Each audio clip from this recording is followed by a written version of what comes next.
আসসালামু আলাইকুম। Welcome to Tuli's food diary. আজকের আয়োজনে থাকছে বেবি সুইটস মিষ্টি, যে কোনো ডেজার্ট ডেকোরেশনে স্পেশালিটি জর্দার রাইসে বেবি সুইটস ছাড়া যেন অসম্পূর্ণই থেকে যায়। কিভাবে আমি হাফ কাপ দুধ দিয়ে বেবি সুইটস বানাবো এবং সেই সাথে থাকছে 2 কালারের এবং কতটা সফট থাকবে সেই টিপস সহ আজকের রেসিপি। আমি এখানে মিক্সিং বলে নিয়েছি হাফ কাপ পরিমাণ গুঁড়ো দুধ। আপনারা চাইলে যে কোনো ব্র্যান্ডের নিতে পারেন। দিয়ে দিচ্ছি 1 চা চামচ সুজি, দিয়ে দিচ্ছি 1 টেবিল চামচ ময়দা অথবা কর্নফ্লাওয়ার,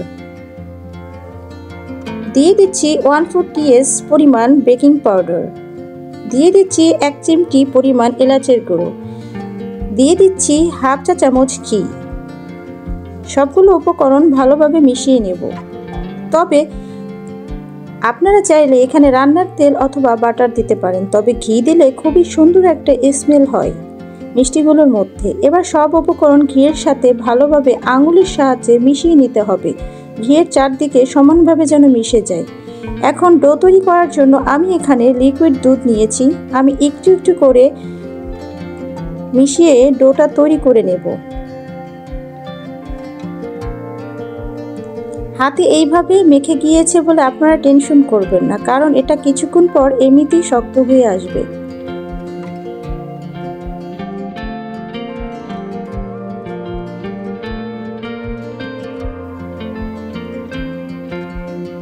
এবার কিছুক্ষণের জন্য রেস্টে রেখে দেব।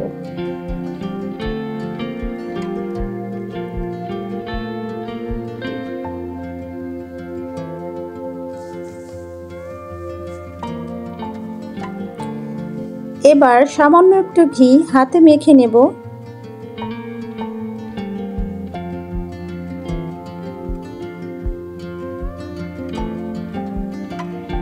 ভালোভাবে মেখে নিয়ে ছোট ছোট করে বল তৈরি করে নিতে হবে।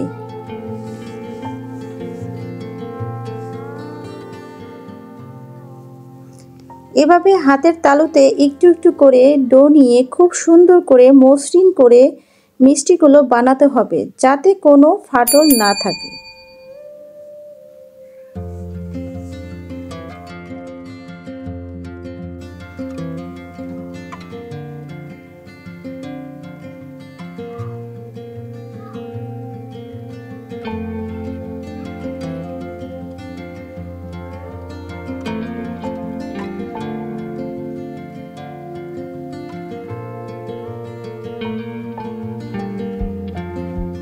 দেখুন কত সুন্দর গোল হয়েছে।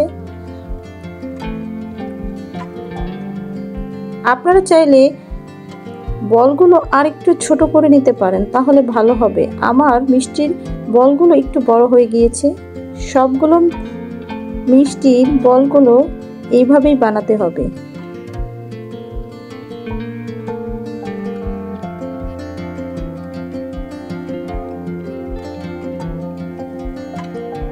সবগুলো মিষ্টি বানানো হয়ে গিয়েছে।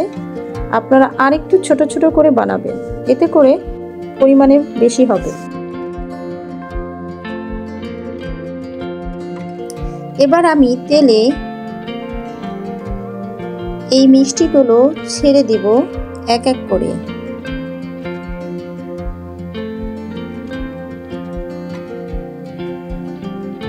দেখে কিন্তু আপনারা বুঝতেই পারছেন তেলটা একদমই গরম ছিল না, চুলার আঁচটা একদমই কমানো। এবার কিছুক্ষণ পরে দেখবেন মিষ্টিগুলো ফুলে উপরে উঠে এসেছে। আমি 2 রঙের তৈরি করব। যখন একটু গোলাপ জামের মতো কালার হয়ে আসবে তখন আমি কয়েকটা উঠিয়ে নেব।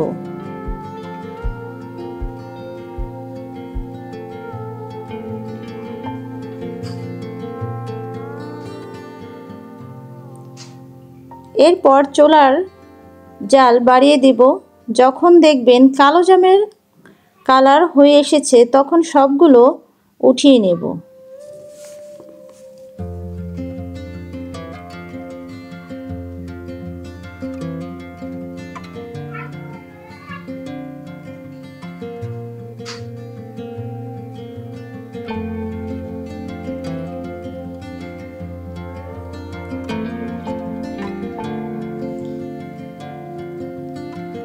এবার মিষ্টি শিরা তৈরি করার জন্য এখানে আমি 1.5 কাপ পানি নিয়েছি এবং 1 কাপ চিনি নিয়েছি।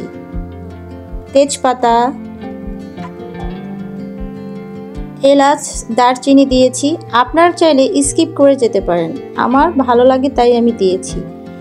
এভাবে একটু নাড়াচাড়া করে নেব। যখন পানি ফুটতে থাকবে, বেশি জ্বালানোর দরকার নেই, তখন ভাজা মিষ্টিগুলো ছেড়ে দেব। অবশ্যই ভাজা মিষ্টিগুলো ঠান্ডা করে নিতে হবে, এতে করে মিষ্টিগুলো রসে টয়টুকুর হবে এবং স্পঞ্জ হবে। এভাবে আমি 10 মিনিট ফুটিয়ে নেব। 10 মিনিট হয়ে গিয়েছে, দেখেন আপনারা মিষ্টিগুলো কি পরিমাণ ফুলেছে এবং রসে টয়টুকুর হয়েছে। আমি এখন পরিবেশনের জন্য একটা বাটিতে সার্ভ করে নিচ্ছি।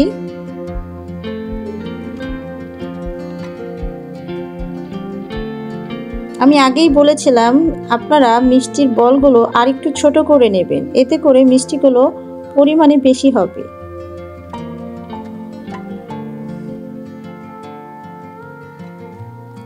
আমার এই মিষ্টিগুলোই নেক্সট ভিডিওতে আসছে স্পেশাল বাসমতি চালের জর্দার রেসিপিতে।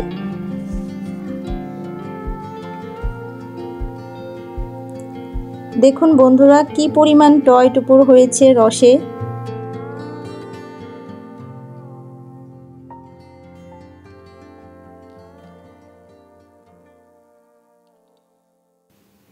আমি একটা আপনাদের উঠিয়ে ভেঙে দেখাচ্ছি কি পরিমাণ সফট এবং স্পঞ্জ হয়েছে, রসে টয়টুকুর। দেখতে কি সুন্দর লাগছে। যদি ভিডিওটি ভালো লাগে অবশ্যই লাইক, কমেন্ট, শেয়ার করবেন এবং সাবস্ক্রাইব করতে ভুলে যাবেন না। আল্লাহ হাফিজ, ভালো থাকবেন সবাই।